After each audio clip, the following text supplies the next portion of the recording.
السلام علیکم ورحمۃ اللہ وبرکاتہ۔ ایک سوال کیا گیا ہے کہ اگر کوئی چوتھی رکعت میں قاعدہ کرنے کے بعد یعنی قاعدے میں تشہد پڑھنے کے بعد دوسری رکعت سمجھا اور تیسری کے لیے کھڑا ہو گیا تو اس صورت میں کیا حکم ہے، نماز کس طرح سے پوری کی جائے؟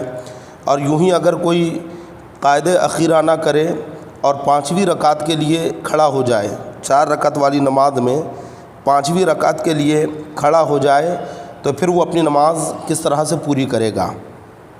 اگر چوتھی رکعت میں قاعدہ کیا اور پانچویں رکعت کے لیے کھڑا ہو گیا یہ گمان کر کے کہ اس کی تیسری رکعت ہے اور پھر اسے پانچویں رکعت کا سجدہ کرنے سے پہلے یاد آ گیا تو حکم یہ ہے کہ فوراً واپس ہو جائے، یعنی قاعدے میں آئے اور پھر سجدہ سہو کر کے اپنی نماز پوری کرے۔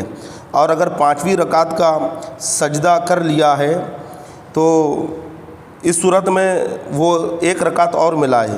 اگر چوتھی رکعت میں قاعدہ کیا ہے تو اور پانچویں رکعت کا سجدہ کر لیا تو گویا 5 رکعت مکمل ہو گئی، تو 1 رکعت اور ملائے یعنی 6 رکعت ہو گئی۔ اب چھٹویں رکعت میں وہ سجدہ سہو کرے۔ اس صورت میں 2 رکعت جو بعد میں شامل ہوئی یہ نفل ہو گئی۔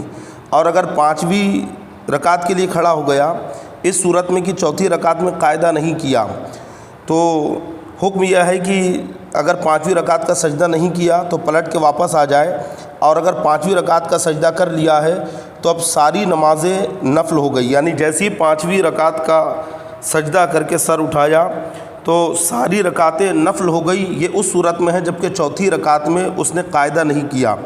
اب مغرب کے علاوہ باقی ساری نمازوں میں وہ 1 رکعت اور ملا لے، یعنی 6 رکعت پوری کرے تاکہ رکعتیں جفت ہو جائیں، بے جوڑ نہ رہے۔ اب 6 رکعت وہ پوری کر لیں اور یہ اس کی ساری نمازیں نفل ہو گئی۔